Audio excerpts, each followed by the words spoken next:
Hi, everyone. Welcome to the Huntington Way Show. I am here with Sam Sorbo, and really, no woman can say that they have taken up arms with Hercules to engage in the most paramount mission of their lives, raising, educating, and discipling their children. Sam Sorbo has done this so passionately, but she also so lovingly, passionately pours into others' lives by working to elevate Christian values, inspire hope, and restore the Judeo-Christian American culture. And she doesn't do this just through her kids. She does this through her podcasts, interviews, speaking, and also movies, acting, several different venues. And so she has made a huge impact on society, and I'm so grateful for her heart in really bringing back kids, bringing back families to the Judeo-Christian values. You're listening on the Huntington Way Show, where we help parents navigate the educational maze. I'm your host, Yvonne Strachan, and I am the founder of inspirationalhomeschooling.com. You're listening on Power Talk 1040 AM, 98.5 FM, and 95.7 FM. Please like and subscribe to Power Talk 1040 on YouTube. Sam and I are going to be talking about movies and other forms of media, how important it is to be present and have conversation with your kids and exercise discernment. Welcome to the show, Sam. Well, thank you for having me. So, Sam, tell me your story about how you came to know Jesus and accept him as your personal savior. Well, it's a bit of a convoluted story. Before I do that, though, I do want to tell you that I started a new TV show, and today, anyway, I'm moving it. So it was weekdays at 7 p.m. It is now weekdays at 4 p.m. on Patriot.tv. So, and it's live, so you can tune in any weekday at 4 p.m. on Patriot.tv, which is in connection with General Michael Flynn. So I'm very excited about that. But how I came to know Jesus is it relates back to education. So I was raised to get a job, go to college, get a career, get a job, right? Make a lot of money. And then maybe think about family, maybe have a kid, maybe get married, maybe any of that stuff. But as our education system tells us, it's all about the money, honey. It's college prep and career readiness. And that means your value, your highest value, is the dollar. And so I went to college and I studied biomedical engineering, and I was working on an ulcer, so I had to take a year off. And during that year off, I started modeling, and I was very successful, and I earned a lot of money. And I went back to college, and college was so much easier than schooling had ever been for me, because the pressure was off because I'd already earned a lot of money. And so my grades didn't dictate if I was going to be able to get a job. Do you see what I'm saying? So the pressure was off. Eventually I stopped, and I went back to modeling because I was like, I could do this one thing and only this, go into deep debt, hopefully get a career out of it. Or I could literally do everything else that I'd love to do, learn languages, travel the world, earn a lot of money while I'm doing it, not go into debt. You know what I mean? So I went back to modeling, which then brought me to acting. And I finally said to myself, like 2 years into this, so this is what it's all about. Like, I did what they told me. And money has never really had that much impact on me. I mean, when I was modeling, all my money went into the bank. I never spent it. And I didn't know how much money I had. I'm not the most fiscally, how can I say? It's not irresponsible, but I'm not the most fiscally attentive person. And so I was just looking at this going, okay, so I played by their rules. And now, like, I'm earning a lot of money, but I'm not really happy. Like, I don't have any purpose in my life, and earning money is really not a purpose. It was more of a distraction, frankly, which is what I say our schools are now. They're basically distractions. And so I went on a search, and I found Order in the Universe, and that brought me to church. And I started reading the Bible, and that brought me to Christ. So there you go. A little bit of a convoluted way of getting there. Yeah. Hey, any way that we get there is absolutely amazing. And then now speaking into other people's lives and hearts and bringing other people to know and love Jesus is probably the most extraordinary mission we could ever be embarking on. Yeah, I mean, it's funny because I didn't start homeschooling because of religion much. I mean, my Christianity didn't enter into it at all. It was basically a question of, well, they're not really educating my son, and I'd rather that he get a good education. So I guess I'm going to have to try to do this myself because the experts suck. So that was basically that. But I guess I've always been somebody who I've always been a do-it-yourselfer. I was raised to be a do-it-yourselfer. I remember I helped my mother fix our car when I was a very little girl, and she commended me. And so that just made me feel like, wow, I'm capable. And I guess she sort of supported that feeling in me, even though my school taught me how incapable I was, which is what school is very good at doing, is teaching you just how incapable you are. That's so true. So when you're sitting there, you're raising, you're educating, you're discipling your kids at home. And I can't help but think that had probably a big impact on you and changed your trajectory, your mission in acting, writing, and producing. How did that impact you? So I remember my acting coach asked me why I wanted to act. And without really thinking about it, I blurted out to change the world. Mm. And he was like, well, that's a good reason. And so I guess it changed my trajectory because, look, after I met Kevin, we were getting married, and I was just trying to figure out how to make it work because I lived in LA, he lived in New Zealand, and I was flying back and forth, and nothing's permanent, but still, when you're newlyweds, kind of, how is that going to look? And then he got very, very sick, and he ended up in intensive care. He had 3 strokes in his brain. And all of a sudden I realized that I had a choice to make. And so this is what I tell young ladies, because the school tells you can have it all. The culture tells you can have it all, but you can't because there's too much to have. So you're going to have to pick. You can't know it all because there's too much to know. You can't have it all because there's too much. And so you're going to have to choose. Now, how do you choose? Now, the schools tell us, well, you make a pros and cons list. And I'm telling you, that's the exact opposite of what you should do, because pros and cons lists just invite a ton of chaos into your life. What you do is you make a list of your priorities. Number 1 priority, does it fit that priority or is it against that priority? And if that doesn't decide it, if it's like, well, it doesn't matter. Okay, number 2 priority, is it for that priority or against that priority? And so I had a binary choice to make. Did I want a family or did I want a career? Couldn't have both. He needed me and I was going to lose. And I just knew intrinsically I wasn't going to be able to get it done working and trying to like care for him and be there for him. And so I threw away my career. And my agent told me, you know what this means, right? Because if you don't take this job, you know what that means. You're throwing away your career. And I'm like, yes, I know.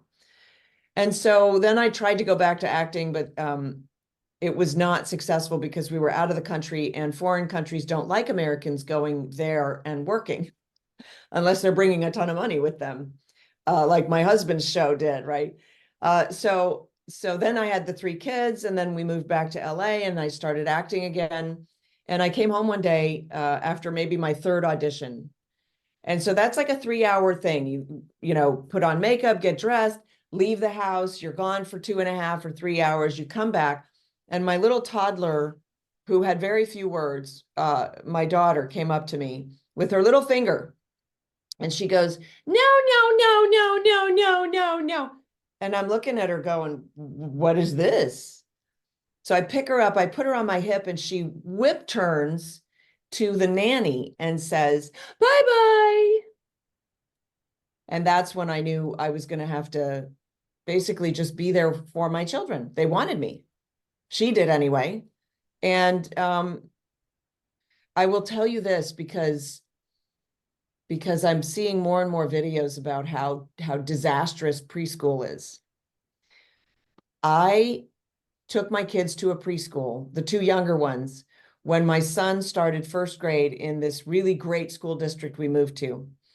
And I dropped them off, and every day that I dropped them off, there was a little girl in there who was very young, maybe 3 years old, bawling her eyes out, just crying uncontrollably. And nobody was looking after her. Nobody was taking care of her. And this happened 5 days in a row. And it horrified me. But I mean, I didn't feel like I had the wherewithal to say, hey, somebody should take, I mean, it was obvious somebody should take care of her, but clearly nobody was. So the end of that first Friday, I had my kids in the car and I said, hey, do you guys want to go back on Monday? And they both said, no, mommy. And I was like, okay, well, there goes our deposit. That was that. And I never took them back there. If there's any way to avoid, well, I'm not even going to say that. I'm just going to say, don't put your children in preschool. Don't put them in kindergarten. They don't need first grade. They need you. They need you to read to them. They need you to talk to them. They need you to play with them. And they need you to leave them alone a little bit.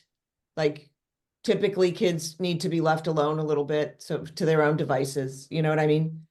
Right. We don't know what we're doing with children anymore because we're so underparented as a culture.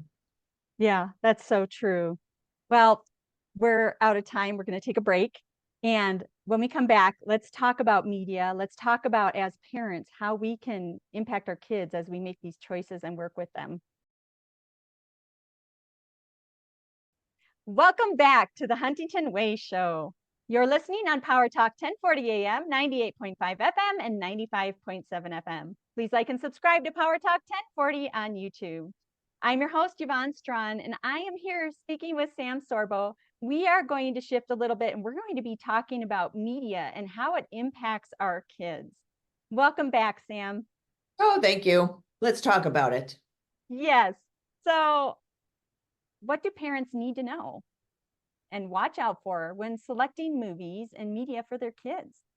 Well, one thing that they ought to understand is that the movies have an agenda with your children, and they have an agenda with you also. In fact, I just participated in a documentary called Hollywood Takeover, how the Chinese Communist Party has infiltrated Hollywood and is dictating a lot of the storytelling aspect of the Hollywood movies to make China seem less threatening, more desirable, more interesting, more intelligent than the United States.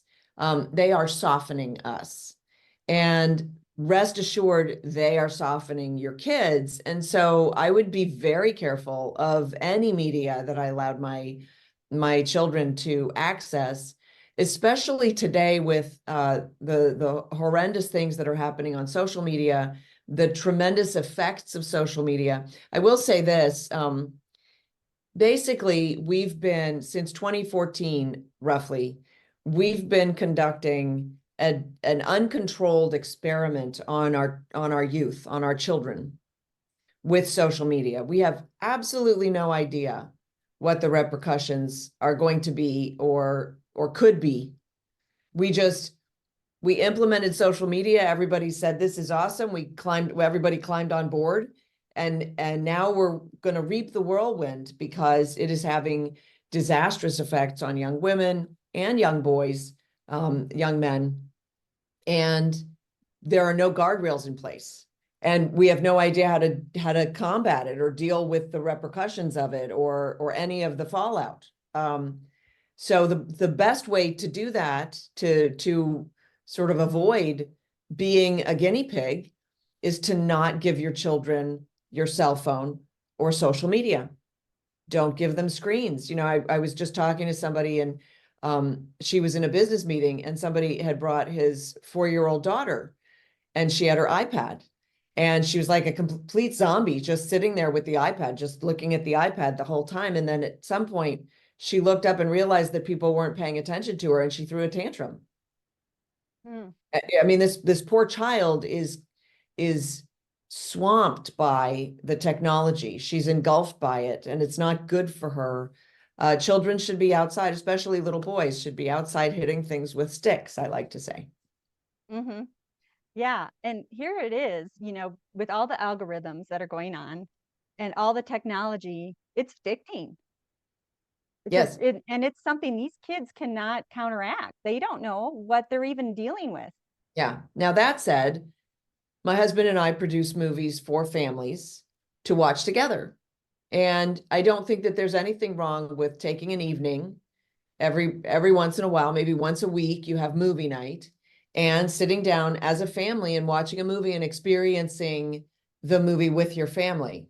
So, for instance, Let There Be Light. Let There Be Light deals with uh, death, but not in a way that children can understand. It deals with divorce in a way that children can understand. It deals with Christ. So it's a firm presentation of the gospel. Like, it's a great movie for spawning a discussion with your kids. Maybe not younger than 7. I'm trying to think, because it's like a very real film. And so a 5-year-old might, unless they're precocious, you know. The other film that I highly recommend is Miracle in East Texas. And in fact, for that film, which is a comedy and it's based on an absolutely true story, which is incredible, that movie is so historic that I put together a homeschool curriculum that is intended for parents um, to get a glimpse of what home education can look like. And it can look like watching a movie and then having a discussion afterwards about, well, what was the Depression? And what do we mean by economics? And what services does oil provide for the economy and for society in general? So why did them striking oil help that whole community? How did that work? And forgiveness. Let's talk about forgiveness. Let's why is forgiveness necessary? Why is it one of the tenets of the Christian faith? Why is it important to us? And so the idea is, you watch a film as a family. This is like a discussion guide. This discussion is educational for your children. It's that simple. And all you have to do is be part of a discussion and follow along. You know what I mean? So, Yeah. so movies can be used for the betterment of the culture. Walt Disney said that movies and television will change our youth, and he was absolutely right. And the change can be negative and the change can be positive. So it's up to you to choose. These days, I'd be very careful what movies I would take my children to, even like, well, maybe mostly Disney. I don't know. I mean, Disney's just Yeah. gone off the rails. So I would just be very careful. I would go to the older movies and do movie nights with, the original Snow White or the original, um, uh, I can't think of the other Disney movies, but the good ones. Yes.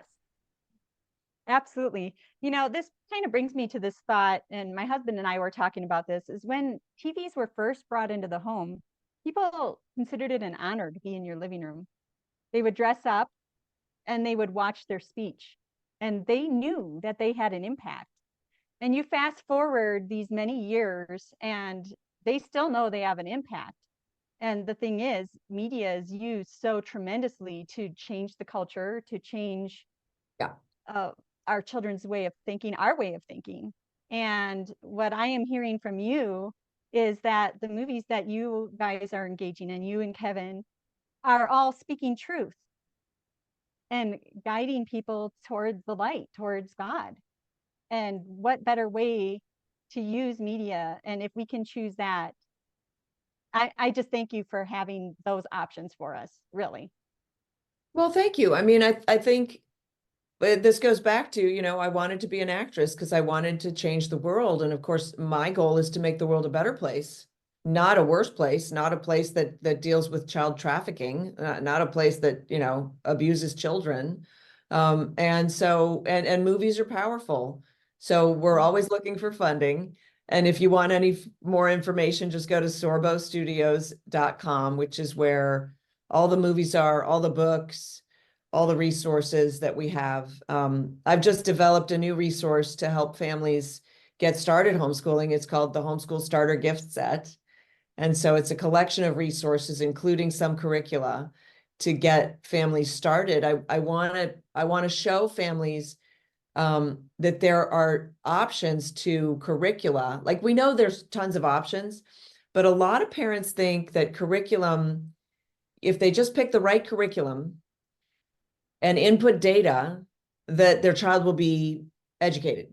But that's not how it works. And inputting data is schooling. That's what the schools do. And it's not education. Education is the lighting of a fire. It's a software download. And in order to do the software download, software downloads take a lot more time, and you have to monitor. And so the software download is your software getting downloaded into your child. And by software, I'm saying worldview, right? How you perceive the world, the values with which you approach the world. That's what you want your child to have. And another way of doing that is watching good movies and then having the discussion afterwards. Well, why did he do that thing? Why did he call attention to that when he knew that he was going to be arrested or whatever? And you have that conversation. And one of the things that I will say we've done in our culture is we've attacked masculinity to the point of calling it toxic. And therefore, we've removed a sense of purpose from our boys. And boys and men need purpose. And earning money is not an adequate purpose for most of them. Now, some of them are just driven to earn money. I get that. But I mean, I'm a prime example. I wasn't. And so when I figured out that, okay, I did what they told me to do, but that's not going to make me happy. Now what? So we've removed purpose from young men. And I'm wondering now if by doing that, we have created a vacuum and they will become predatory. So we use sheepdogs to guard a flock. And when they obey the master, and the master doesn't tell them exactly how to guard the flock, but tells them, we're going to go this way, bring the flock, make sure that they're coming along, and the sheepdogs do their job. But a sheepdog has a lot more in common with a wolf than it does a sheep. And so if the master is not nearby, or if the sheepdog fails to hear that call, it's very possible that the sheepdog becomes predatory. So I'm wondering, go ahead. right? I'm wondering if we're not sort of, in a sense, predisposing our young men to becoming predatory. We tell them to have all the sex that they want. We tell them, go do porn. I mean, porn is so prevalent now. I think kids now age 7 or 8 is the average of them being exposed to porn these days. It's in the school books. It's in the books in school. I know you don't believe me, but it is. Yeah, all you have to do is like Google that and you'll come up with, and it's not just one book, it's many, many books in school. And when you do that and you force a young child to think about things that they shouldn't be thinking about, you're damaging the brain. Pornography works like a drug on the brain. You're addling the brain with a kind of a drug, and it's a very dangerous thing. And I'm just toying with this new concept of maybe we're actually creating predators. Yeah, now that's a good point. Well, I'm going to leave our listeners on this so they can really chew on that. Thank you so much for joining me, Sam. For our listeners, you can find all of Sam Sorbo's resources at samsorbo.com.